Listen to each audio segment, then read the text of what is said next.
হরে কৃষ্ণা। উত্তমাঙ্গেস লাইফস্টাইলের একটি ব্লগে আপনাদের সবাইকে স্বাগত জানাই। আশা করি সবাই ভালো আছেন, সুস্থ আছেন। আমরাও মোটামুটি আছি, মোটামুটি বলছি কারণ আজকে শরীরটা খুব একটা ভালো নেই। তার আগে বলি নেই, আজ হচ্ছে মঙ্গলবার, আর ঘড়িতে এখন দেখতেই পাচ্ছেন ওভেনে এখন বাজে 7:40, সকাল 7:40। তো আমি 7টাতেই রান্না করতে আসি প্রতিদিন, আজকেও তার ভিন্ন হয়নি শরীর খারাপ থাকা সত্ত্বেও। কারণ আমি দেখেছি খাবার দাবারের রান্নাবান্না একটু উল্টাপাল্টা সময়ের আগুপিছু হলেই তখন সারা দিন সেটার উপর ইফেক্ট পড়ে, সব কিছুই প্রচণ্ড এলোমেলো মনে হয়। আর শরীর খারাপ তারপরেও এসেছি রান্না টাইম মতো শেষ করতে, কারণ ঘরে তেমন ওরকম খাবার জিনিসপাতি নেই, মানে ফাস্টফুড টাইপের ইজি টু মেক টাইপের খাবার নেই দেখছি, একমাত্র ওটস ছাড়া। আর আজকে ওটসটা খেতে ইচ্ছে হচ্ছে না, কোনো কিছুই খেতে ইচ্ছে হচ্ছে না, কারণ বললাম আজকে আমাদের দুজনেরই শরীরটা একটু খারাপ, সিজনাল ফিভার, খুব বেশি সিরিয়াস কিছু না, এই হালকা জ্বর ছিল গতকালকে রাতে।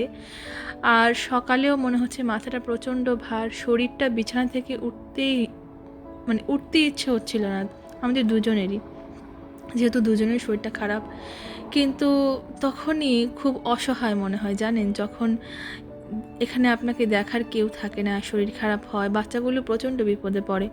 তারা তো ছোট বাচ্চা, তাই না? আমার বাচ্চারা একদমই ছোট, তো তারা তো এই সমস্ত বুঝে না। একটু বড় হলে না হয় বুঝতো, আচ্ছা ঠিক আছে আমার মা বাবার শরীর খারাপ, এখন আমার এক্সপেকটেশন অনুযায়ী আমি সব কিছু পাবো না। কিন্তু তারা অনেক ছোট, যার কারণে কি আর করা। তো রান্না তো করতে হবে, মাথাটা ভারবার লাগছে, মাথা মনে হচ্ছে ঘোরাচ্ছে, বাট জ্বর এখন তেমন না, শরীরে জ্বর কম, কিন্তু গলাটা ব্যথা আর মাথা ভার মনে হচ্ছে। তো যাই হোক, আজকে বেবি কর্ন দিয়ে, গতকালকে আমি ভাগ্যিস পনিরটা বানিয়ে রেখেছিলাম, তার কারণে আজকে শাকসবজি কাটা ঝামেলা মনে হয়। তো পনিরটা ছিল আর ঘরে বেবিকর্ন ছিল। এই উইকেন্ডে আমরা আমাদের ট্যাম্পাতেই একটি দোকানে, বেবিকর্নটা খুব একটা পাওয়া যায় না, কিন্তু এখানেই একজন আমাদের বলেছিলেন ট্রেডার জো একটা দোকান আছে, সেখানে বেবিকর্ন পাওয়া যায়। তো সেখান থেকেই আজকে বেবিকর্নটা নিয়ে এসেছিলাম উইকেন্ডে। আজকে আমি রান্না করছি কর্ন দিয়ে, পনির দিয়ে বেবিকর্ন।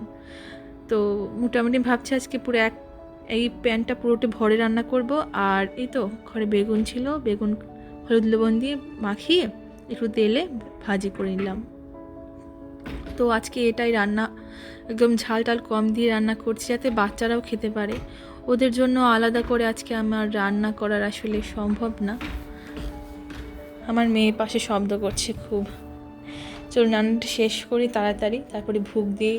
ওরা ঝালটাল না দিলে আমার বাচ্চারা সব কিছুই কম বেশি খায়, শাকসবজিও, শুধু ঝালটা ওরা খেতে পারে না।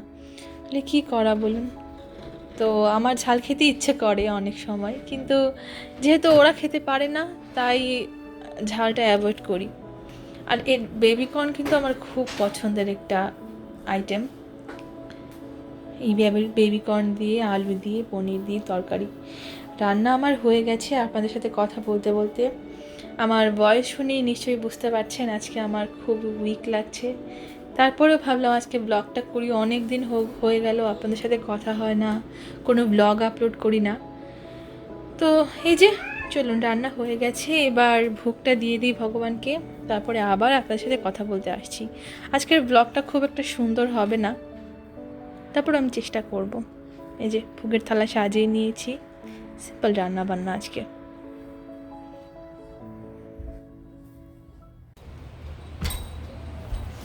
একটু বাইরে এসে বসলাম, রান্না শেষ হলো, খাওয়া দাওয়া হলো। আমার হাজব্যান্ড একটু হরিকে নিয়ে বাইরে হাঁটতে গিয়েছে, বলছে ওর শরীরটা এখন ভালো লাগছে।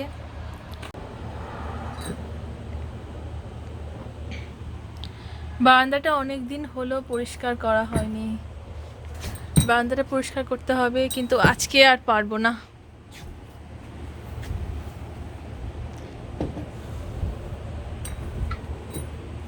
দেখা যায় প্রতিদিন সকালে, প্রায় প্রতিদিন সকালে, মানে সারাদিনও ওয়েদার খুব ভালো থাকে, আর বিকেল হলেই বৃষ্টি, এত বৃষ্টি, প্রচণ্ড বৃষ্টি দেয় বিকেল হলে, কোথাও বেরোনো যায় না। আজকে আবার আমাদের ডক্টর অ্যাপয়েন্টমেন্ট আছে, পদ্মিনীর চেক আপ আছে আজকে, 15 মান্থ একটা শর্ট মেবি আছে তার ভ্যাকসিন, তো সেটার জন্য আজকে একটু ডাক্তারের কাছে যেতে হবে। অ্যাপয়েন্টমেন্ট মনে হয় 4:45, হ্যাঁ 4:45 সময় অ্যাপয়েন্টমেন্ট আছে। তো ভাবছিলাম আমরা চেঞ্জ করব, যেহেতু আজকে আমাদের শরীরটা বেশি একটা ভালো না, ভাবছিলাম চেঞ্জ করব, কিন্তু এখন আবার ওর বাবা বলছিল আবার তার ইউনিভার্সিটি শুরু হয়ে যাবে, ক্লাসটা শুরু হয়ে যাবে। তো ভাবলাম ঠিক আছে তার আগেই করে ফেলি, শুরু হওয়ার আগে আগে, পরে এই সমস্ত এটা ইম্পর্টেন্ট জিনিস, তার ভ্যাকসিনটা ইম্পর্টেন্ট, এটা আসলে ডিউ রাখা উচিত না, নিয়ে নিলে ভালো। তো তাই জন্য যাব আজকে বিকেলের দিকে, আশা করি শরীরটা ভালো লাগবে। আর এখন বাজে ঘড়িতে কটা, দুপুর 11টা, সকাল 11টা মতো বাজে।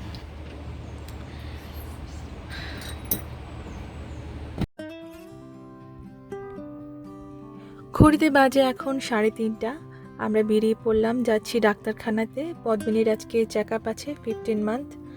তো প্রচণ্ড গরম বাইরে, কি বলবো।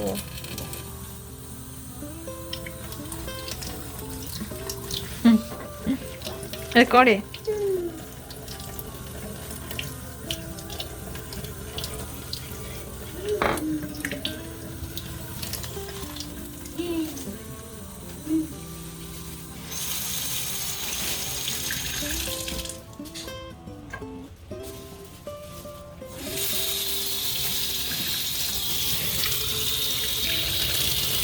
এতটা না।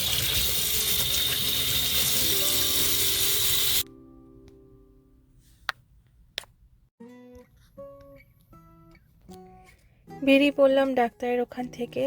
পদ্মিনীর আজকে 15 মান্থ ভ্যাকসিন ছিল, 2টা শট নিল, 2টা পায়ে। আর আশ্চর্যের বিষয়, পদ্মিনী একটুও কান্না করেনি জানেন, একদম সুন্দর খুব কোয়াইটলি 2টা শট নিয়েছে। আমরা তো অবাক হয়ে গেলাম। আর এত জ্যাম, বাইরে বেরিয়ে দেখলাম, একে তো গরম, বাইরে এখন 100 ডিগ্রি ফারেনহাইট, তার মধ্যে জ্যাম, ভাবুন কীরকম লাগে। তো যাই হোক, আজকে কোনো রকম এখন বাড়ি ফিরে যাই, রেস্ট নেব, খাওয়া দাওয়া করব। আজকে ব্লগটাও আমি এখানে শেষ করব, খুব ভালো একটা ব্লগ আজকে করতে পারিনি। যাই হোক, পরের ব্লগ আসা পর্যন্ত সবাই ভালো থাকবেন, সুস্থ থাকবেন, আর সবাই সাবধানে থাকবেন। এখন অনেক সিজনাল জ্বর হচ্ছে। তো যেটা বললাম, পরের ব্লগ আসা পর্যন্ত সবাই ভালো থাকবেন, সুস্থ থাকবেন। হরে কৃষ্ণা।